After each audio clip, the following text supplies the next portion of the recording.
तेल अवीव का यह चौराहा अब सिर्फ एक रास्ता नहीं बल्कि एक प्रतीक बन चुका है उम्मीद का, दर्द का और संघर्ष का। हर हफ्ते यहाँ जमा होते हैं वो लोग जिनके बेटे बेटियां, पति पत्नी या माता पिता अभी भी गाजा में बंधक बने हुए हैं। बेशक इजराइल और हमास के बीच जारी युद्ध को कई महीने बीत चुके हों, लेकिन इन परिवारों की लड़ाई काफी अलग है। ये लड़ाई है इंसानियत के लिए, अपनों की सलामती के लिए और उन सवालों के जवाब के लिए जो अभी तक अनसुने हैं। ये वो लोग हैं जिनके अपने अभी भी हमास की कैद में हैं। ये लोग अपनों का इंतजार कर रहे हैं, लेकिन समय लगातार बीत रहा है और इन लोगों की उम्मीदें भी खत्म होती दिख रही हैं। इस प्रदर्शन में पहुंचे लोगों का कहना है कि हर दिन एक नई सजा की तरह लगता है। टीवी खोलते ही डर लगता है कि कहीं ऐसा ना हो कि जो चेहरा हम देख रहे हैं वो कभी वापस ना आए। सरकार कहती है कि प्रयास हो रहे हैं, लेकिन और कितना इंतजार करें। इन भावनात्मक दृश्यों के पीछे छुपा है एक गहरा राजनीतिक और रणनीतिक सवाल। क्या सरकार की मौजूदा सैन्य नीति इन बंधकों को और खतरे में डाल रही है, या फिर यह युद्ध किसी बड़े राजनीतिक उद्देश्य के लिए इंसानी जिंदगियों की कुर्बानी मांग रहा है? प्रदर्शन में पहुंचे एक शख्स ने कहा कि हम आतंकवाद से लड़ना चाहते हैं, लेकिन अगर इस लड़ाई में हमारे ही लोग बर्बाद हो रहे हों तो हमें सोच बदलनी होगी। इस युद्ध का सबसे बड़ा मूल्य ये परिवार चुका रहे हैं। इन शांत विरोध प्रदर्शनों में गूंजती एक ही आवाज, बंधकों को अभी घर ले आओ। ये सिर्फ नारे नहीं, ये उन सैकड़ों परिवारों की आवाज है जो हर रात अपनों की सलामती की दुआ करते हैं। एक महिला ने बताया कि Aim right, achieve big. At KR Mangalam University, we provide you the platform to turn your dreams into reality. At KR Mangalam University. मेरा बेटा एक सैनिक नहीं था, वो एक शिक्षक था। उसे किसी ने उठाया और ले गया। अब हमें कोई नहीं बताता कि वो जिंदा भी है या नहीं। हमें सिर्फ आश्वासन मिलते हैं, लेकिन उम्मीद नहीं। समझौते की चर्चाएं होती रही, कुछ बंधकों की रिहाई पहले भी हुई, लेकिन अब भी दर्जनों ऐसे जिनकी खबर कोई नहीं है। सरकार कहती है कि वो प्रयास कर रही है, लेकिन इन परिवारों का भरोसा डगमगाने लगा है।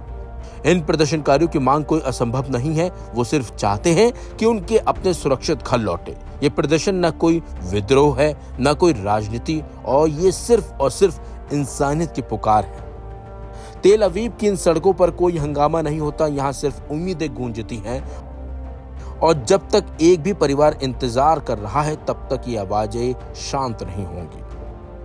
लेकिन जैसे जैसे युद्ध लंबा खिंचता जा रहा है, वैसे वैसे इन परिवारों की बेचैनी भी बढ़ती जा रही है।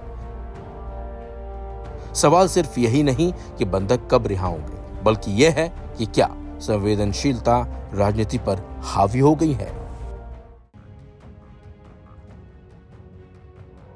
12 दिनों तक ईरान और इजराइल के बीच हुए भीषण युद्ध को रुके हुए 2 महीने का वक्त होने जा रहा है, लेकिन तनाव अभी भी बरकरार है। हमले तो रुक गए, लेकिन इन हमलों का खौफ अब तक बना हुआ है। इजराइल लगातार अपनी खुफिया एजेंसी मोसाद की मदद से ईरान में अपनी कार्रवाई जारी रखे हुए है। वहीं ईरान भी मोसाद के एजेंटों को पकड़ने के लिए पूरा जोर लगाए हुए है। ईरान की सुरक्षा एजेंसियां इजराइल के हमले के बाद से ही मोसाद के एजेंटों को पकड़ने के लिए अभियान चलाए हुए है। ईरानी एजेंसियों ने जून के बाद से ही दर्जनों एजेंटों को पकड़ा है, साथ ही कुछ को मौत की सजा भी दे दी गई है। ईरान की न्यायपालिका की ओर से सामने आई खबर के मुताबिक हाल के महीनों में मोसाद जासूसी एजेंसी के 20 संदिग्धों को गिरफ्तार किया गया है। साथ ही चेतावनी दी गई है कि उनके साथ कोई नरमी नहीं बरती जाएगी और उन्हें एक उदाहरण बनाया जाएगा। ईरान ने अपने एक प्रमुख परमाणु वैज्ञानिक रुजवे वादी को मुल्क से गद्दारी के आरोप में फांसी से लटका दिया है। ईरान की सर्वोच्च न्यायपालिका के आदेश पर बुधवार 6 अगस्त को उसे फांसी पर लटका दिया गया। रुजवे वादी पर आरोप था कि उन्होंने इजराइल की खुफिया एजेंसी मोसाद को गोपनीय और सेंसिटिव जानकारी लीक की। नतीजतन जून 2025 को इजराइल के साथ हुए युद्ध के दौरान एक अन्य ईरानी परमाणु वैज्ञानिक की हत्या हो गई। ये घटना ईरान और इजराइल के बीच बढ़ते तनाव और ईरान की कथित जासूसी विरोधी कार्रवाइयों का हिस्सा है। ऐसा नहीं है कि सभी संदिग्धों को सजा दी जा रही है। आरोप गलत साबित होने पर ईरानी अदालत उन्हें रिहा भी कर रही है।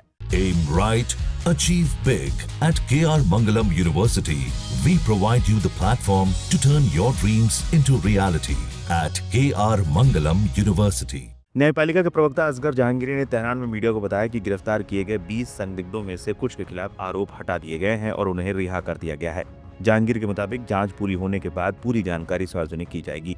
इस साल इसराइल के लिए जासूसी करने के दोषी ईरानियों के मृत्युदंड दिए जाने की संख्या में जबरदस्त वृद्धि हुई है और हाल के महीनों में कम से कम 8 लोगों को मौत की सजा दी गई है।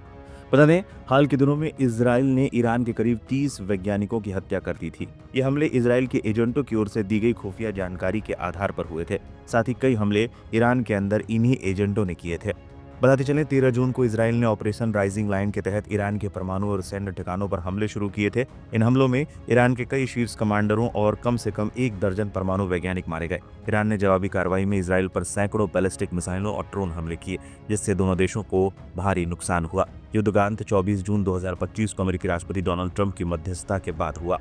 युद्ध के बाद ईरान ने इसराइल के लिए जासूसी करने के संदेह में कई लोगों को गिरफ्तार किया और त्वरित सुनवाई की प्रक्रिया शुरू की। रुजवेवादी की फांसी इसी अभियान का हिस्सा है। ईरान ने दावा किया है कि इसराइल की मोसाद एजेंसी ने देश के भीतर एक व्यापक जासूसी नेटवर्क बना लिया है, जिसके कारण युद्ध के दौरान सटीक हमले संभव हो सके। मानवाधिकार संगठन के अनुसार युद्ध के बाद ईरान ने कम से कम 823 लोगों को राजनीतिक या सुरक्षा संबंधी आरोपों में हिरासत में लिया था, जिनमें से कई पर मोसाद के लिए काम करने का आरोप है। युद्ध के दौरान और उसके बाद 700 से अधिक लोगों को गिरफ्तार किया गया, जिन पर मोसाद के साथ संबंध होने का संदेह है। ईरान का कहना है कि गिरफ्तारियां देश की सुरक्षा को सुनिश्चित करने के लिए जरूरी थी, क्योंकि इसराइल ने उसके परमाणु कार्यक्रम को नष्ट करने के लिए कई बार हमले किए हैं। इजराइल ने गजा पर कब्जा करने की रणनीति बना ली है, बल्कि इस पर इजराइल ने काम करना भी शुरू कर दिया है। दरअसल इजरायली वॉर कैबिनेट ने गजा पर पूर्ण कब्जा करने की योजना को मंजूरी दे दी है। इसके बाद इजरायली सेना गजा में मिलिट्री ऑपरेशन तेज करने की तैयारी कर रही है, ताकि गजा पर पूरी तरह से कब्जा किया जा सके। वहीं इस फैसले के बाद दुनिया भर से इजराइल की मजम्मत हुई है।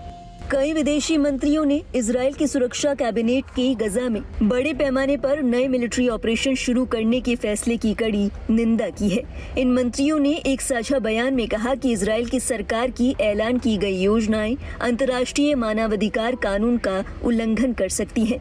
इसके साथ ही अब अरब देश जो अपने आप हर बार किनारा कर लेते हैं, इस बार खुलकर सामने आए हैं। रूसी राष्ट्रपति व्लादिमीर पुतिन के अमीरात के राष्ट्रपति शेख मोहम्मद बिन जयाद के साथ बैठक के बाद अरब देशों ने इजराइल के गजा प्लान को लेकर कड़ी आपत्ति जताई।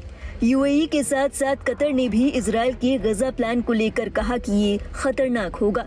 इससे पहले तुर्की ने भी इंटरनेशनल कम्युनिटी और यूनाइटेड नेशन सिक्योरिटी काउंसिल से नेतन्याहू के इस प्लान पर रोक लगाने की अपील की थी।